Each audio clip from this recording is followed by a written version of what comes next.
مفتی صاحب اسلام میں بیوی کے حقوق کیا ہیں؟ برائے مہربانی مختصر وضاحت کریں۔ پہلا حق یہ ہے کہ اس کو کے لیے مناسب گھر کا انتظام کرے۔ سمجھتے ہو؟ جس طرح کا گھر اس نے اپنے خاندان میں دیکھا ہے، آپ کی آمدن بھی دیکھی جائے گی اور اس کا خاندان بھی دیکھا جائے گا، تو اس کے حساب سے مناسب سا اس کو گھر دیا جائے، گیس بجلی کا بل دیا جائے۔ اگر وہ ایسے خاندان میں ہے کہ ان خاندان میں ایئر کنڈیشن کے بغیر رہنے کا رواج نہیں ہے، تو آپ کو ایئر کنڈیشن کا انتظام بھی بولتے کیوں نہیں کرنا پڑے گا، کیونکہ قرآن کہہ رہا عاشروہن بالمعروف، تو ہر ایک کا عرف دوسرے سے مختلف۔ اگر وہ ایسے خاندان سے تھی کہ ان کے ہاں ایئر کنڈیشن کے بغیر لڑکیاں گھروں میں گزارا نہیں کرتی تھیں، ایسے خاندان سے آئی ہے، تو گھر میں آپ کو پراپر اے سی کا انتظام بھی بولو نا کر کے دینا پڑے گا۔ اگر وہ ایسے خاندان سے آئی ہے کہ جس خاندان میں لڑکیاں گھروں کے کام خود نہیں کرتی بلکہ نوکر رکھے ہوئے ہوتے ہیں، بعض بڑے مالدار لوگ ہوتے ہیں ان کے ہاں لڑکیوں کا کام سوائے میک اپ اور بیوٹی پارلر کے کچھ بھی نہیں ہوتا، وہاں سارے کام کس نے سنبھالے ہوئے ہوتے ہیں؟ خادموں نے، نوکروں نے، اتنے اونچے خاندان ہیں۔ تو پھر آپ کو اس کے لیے ملازم کا انتظام بھی، آپ اپنے حقوق اپنی منہ سے آواز نہیں نکل رہی، شادیوں پہ بیان کرتا ہوں سارے نعرے لگا۔ میں پشاور میں تھا، ایک نے نعرہ لگایا مفتی طارق مسعود زندہ باد، دوسرے نے کہا 4 شادیاں زندہ باد۔ مجھے بڑی ہنسی آئی، میں نے کہا الحمدللہ ان کے دماغ میں 4 شادیاں گھول کے ہم نے پلا دی، بس یہی بہت بڑا مقصد حاصل ہو گیا، ان کو کھوپڑی میں بیٹھ گئی یہ بات۔ نعرے لگ رہے ہیں بھائی اب تو آپ لوگ نہ لگائیں برائے مہربانی، بھائی ویڈیو نہ بنائیں، ٹھیک ہے؟ اچھا خیر، تو کیا تھا؟ تو اگر وہ ایئر کنڈیشن میں رہنے کی عادت ہے اس کو، تو آپ کو اے سی کا انتظام کر کے دینا پڑے گا۔ اگر نہیں عادت ان کے گھر میں نہیں ہے تو پھر ضروری بھی نہیں، آپ پہ بھی لازم نہیں ہے۔ اگر ان کے گھر میں ملازم کام کیا کرتے تھے تو آپ کو ملازم کا انتظام کر کے دینا پڑے گا۔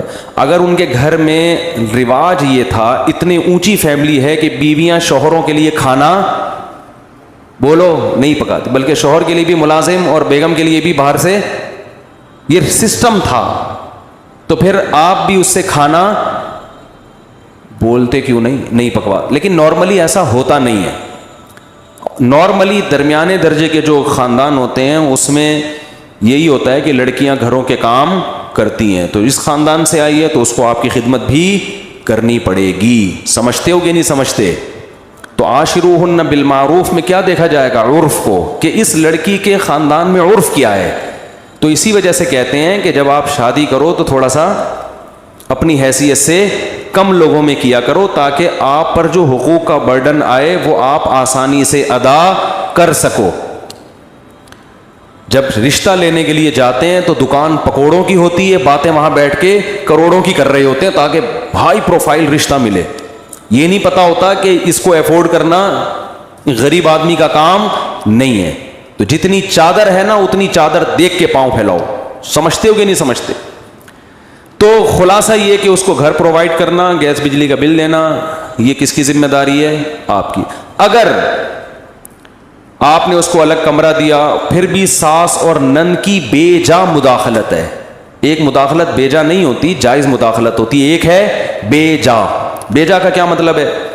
جب چاہیں دیور صاحب آ کے کمرہ کھول کے اندر جھانک لیتے ہیں، بیگم بھابھی کیا کر رہی ہے، اس کا اپنا کوئی سیپریٹ کوئی لاکر ہی نہیں ہے، اس کا کوئی اپنی چیزیں رکھنے کا انتظام ہی نہیں ہے۔ جب چاہیں ساس خامخواہ میں، کبھی کبھار تو ہوتا ہے لیکن ہر وقت ہی اس کو کوئی اپنی پرائیویسی نہیں ہے، تو پھر مرد پر لازم ہے کہ اس کو اپنے والدین سے الگ گھر لے کر دے۔ سمجھتے ہو؟ بعض خاندانوں میں ایسا رواج ہے کہ دیور صاحب جب چاہیں منہ اٹھا کے آ جاتے ہیں، وہ جس حالت میں بیٹھی ہوئی ہے اس کو شرم آتی ہے، سسر صاحب گھس آتے ہیں۔ بھائی جوان بیٹی بھی جب جوان ہو جائے تو باپ ایسے داخل نہیں ہوتا بیٹی کے کمرے میں، تھوڑا سا نوک کرتا ہے، اس کو سمٹنے کا موقع دیتا ہے، گھسے چلے آ رہے ہیں، وہ کس حال میں بیٹھی ہوئی ہے، نہیں جی ہمارا گھر ہے۔ اس قسم کی انٹرفیئرنس اگر ہو رہی ہو تو یہ عورت پہ ظلم ہے۔ سمجھتے ہو؟ تو ایسی صورت میں اس لڑکی کے لیے آپ کو اپنے والدین اور رشتہ داروں سے الگ گھر لے کر دینا بول لو نا, واجب ہے, کیونکہ اس پہ ظلم ہو رہا ہے ایک نوعیت. اور اگر اس طرح کا نہیں ہے حساب کتاب, نارمل جیسے سب گھر رہتے ہیں, تو پھر الگ کمرہ اور سیپریٹ اس کو جو اٹیچ باتھ روم جو ہمارے یہاں ہوتا ہے, اتنا پھر کافی ہے. لیکن اگر ظلم ہو رہا ہے اس کے اوپر دیوروں کی طرف سے, اس سے کام اتنا نہ لیا جائے جو اس کی حیثیت سے زیادہ ہو. بعض خاندانوں میں دیکھا ہے کہ 5 دیور ہیں, سب کے کپڑے دھونا ایک اکلوتی بھابھی کے ذمے, سب کا کھانا پکانا اس اکلوتی. دیہاتوں میں, گاؤں دیہاتوں میں بہت ہوتا ہے یہ, تو یہ بھی ظلم ہے. سمجھتے ہو کہ نہیں سمجھتے ہو؟ ایک عورت پہ آپ, ایک آدمی نے کہا میری بیوی 18 روٹیاں پکاتی ہے, ابا کے لیے, اماں کے لیے, بھائیوں کے لیے, بہنوں کے لیے, پھر اس کے بعد پھر دکان کے ملازمین کے لیے بھی. یار یہ تو ظلم ہے نا یار, اس ملازمین کے کام اس بیچاری سے کیوں لے رہے ہو آپ؟ تو یہ ہے نان نفقہ. دوسری بات یہ کہ اس کو ٹارچر نہ کرے ذہنی ٹارچر کا مطلب یہ ہوتا ہے بات تمیز سے کرے. گھر میں جب داخل ہو تو حضرت عائشہ فرماتی ہیں ہمارے نبی مسکراتے چہرے کے ساتھ داخل ہوتے تھے. آج بہت سے میاں جب گھر میں داخل ہوتے ہیں تو ایسا لگتا ہے چنگیز خان نے بغداد پہ حملہ کر دیا ہے. چنگیز خان نے کیا کر دیا ہے؟ بغداد پہ حملہ کر دیا, اور بغداد کی اینٹ سے اینٹ بجا دی, خلافت کا خاتمہ کر دیا اس نے. تو جب آپ گھر میں آئیں تو کیسے؟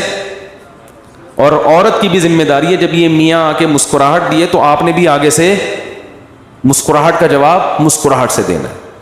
وہ بھی جلی اور ٹھنی بیٹھی بھی ہوتی ہے, یہ کوئی ٹائم ہے آنے کا؟ وہ یہیں سے پڈا شروع ہو جاتا ہے. تو محبت کا کبھی کبھار اس سے اظہار کرے. ہمارے نبی, امی عائشہ جہاں سے پانی پیا کرتی تھیں گلاس میں, برتن میں, ہمارے نبی بھی وہیں سے منہ لگا کے پانی پیتے تھے. سمجھتے ہو؟ اور تھوڑی بہت اس کی خامیوں کو مرد کیا کرے؟ برداشت. کیونکہ نبی کی صحیح حدیث ہے کہ عورت پوری سیدھی نہیں ہو سکتی, اس کی خامیوں کو برداشت کرو گے تو گھر چلے گا. برداشت کی پالیسی ختم ہو گئی تو عورت 100% صحیح نہیں ہوگی بلکہ گھر ٹوٹ جائے گا. سمجھتے ہو بات کو؟ تو کیا کرنا ہے؟ ایک حد ہے, ایسا نہیں کہ وہ بیچ کے کھا گئی, آپ کو بینک میں رکھوا دیا کہ یہ قسطوں پہ گاڑی چاہیے, رہن کے طور پر میرا میاں رکھا ہوا ہے آپ نے. ٹھیک ہے نا؟ تو یہ پراپر, یعنی کبھی کبھار محبت کا اظہار کرے, اس سے تمیز سے بات کرے. گھر میں گدھوں کی طرح چیخے بولتے کیوں نہیں. ایک آخری بات میں اہم کر دوں, اگر اس میں کوئی عیب ہے تنزیہ لہجے میں اس کی اصلاح نہ کرے. یہ بہت بڑا فالٹ ہے آج کل مارکیٹ میں. مثال کے طور پر کھانا نہیں پکانا آتا تو اس کا طریقہ یہ ہے کہ تم نے کھانا بہت اچھا بنایا ہے, تھوڑا سا یوٹیوب پہ سرچ کرو اور اچھا بنا سکتی ہو. آئی بس. لیکن ہوتا کیا ہے, تمہارے ماں باپ نے کھانا پکانا نہیں سکھایا تمہیں, یہ کیا بنا کے لے آئی. اور سانسیں یہ کام ماشاءاللہ, سوائے ان سانسوں کے جو میرا بیان نہیں سن رہی, سوری, جو میرا بیان سن رہی ہیں, الٹا ہو گیا, جو سانسیں میرا بیان سن رہی ہیں ان کے علاوہ جتنی سانسیں ہیں, جب وہ بہو میں کوئی عیب بیان کرتی ہیں تو طنز کا عنصر اس میں زیادہ. مثال کے طور پر کھانا نہیں, کدو صحیح نہیں گلے, تو وہ یہ نہیں کہیں گی کہ بیٹا یہ بہت اچھا کھانا ہے, تھوڑا سا اگر ٹیمپریچر زیادہ کر لیتی یا تھوڑا ٹائم اور رکھتی تو یہ اور اچھا بن جاتا. یہ اسٹائل, وہ ساس کیسی جس کا اسٹائل یہ ہو, وہ پھر ساس نہیں ہے. اس کا اسٹائل یہ ہوتا ہے, لگتا ہے تمہارے ماں باپ نے تمہیں کدو پکانا بھی نہیں, اب یہ بھی ہمیں ہی کرنا پڑے گا. وہ جل بھن کے نا اس کے دھواں نکلنا شروع ہو جاتا ہے بہو کے. یہاں سے اختلافات کا آغاز شروع. تو وہ بیچاری شریف شرفا ہوگی تو چپ رہے گی, اور اگر پڑھی لکھی ہے, کانفیڈنس ہے اس میں, تو ساس کو بھی اینٹ کا جواب پتھر سے کریں. اچھا تمہاری ماں نے سکھا دیا ہوگا, ہم تو بے وقوف ہیں, ہمیں تو کچھ بھی نہیں آتا.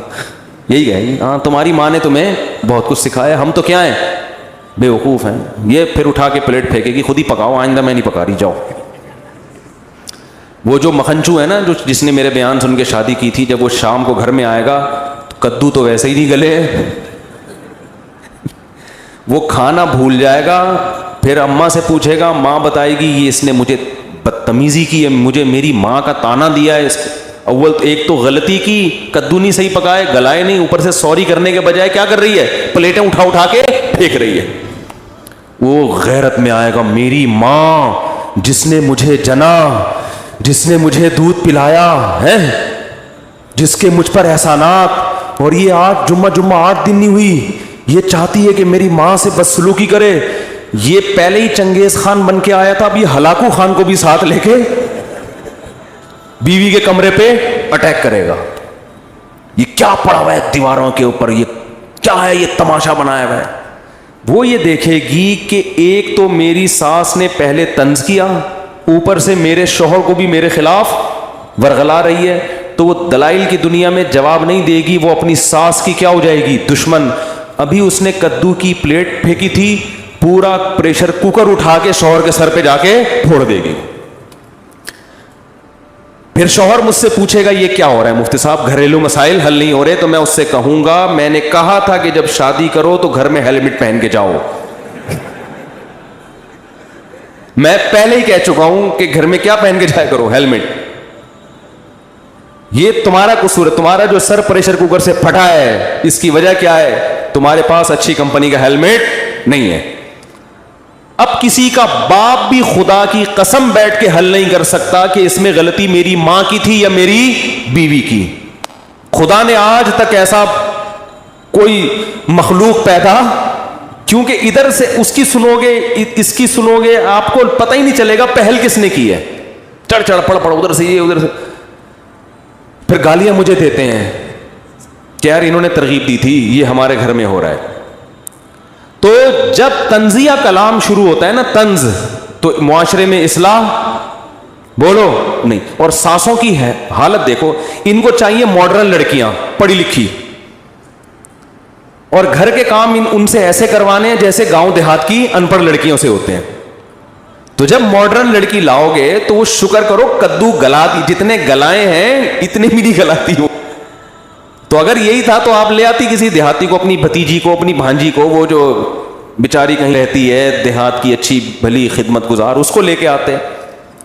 تو اس لیے جب ایسا معاملہ ہو رہا ہو تو ہم کہتے ہیں بھائی بیگم کو ماں سے کیا کر دو، بولو الگ کر دو. پھر ماں سے بھی محبت سے ملو اور بیگم سے ملو، ان کا آپس میں کنیکشن نہیں ہونے دو. اماں کو تھوڑے تھوڑے دنوں میں بلایا کرو، بیگم کو بولا کرو کدو گلاؤ، میں خود چیک کروں گا گلے کہ نہیں گلے. اماں کی خدمت کرو، اماں یہاں آئیں گی، پھر اماں اپنے گھر میں، ہم اپنے گھر میں، روزانہ خود اماں سے جا کے مل لیا کرو.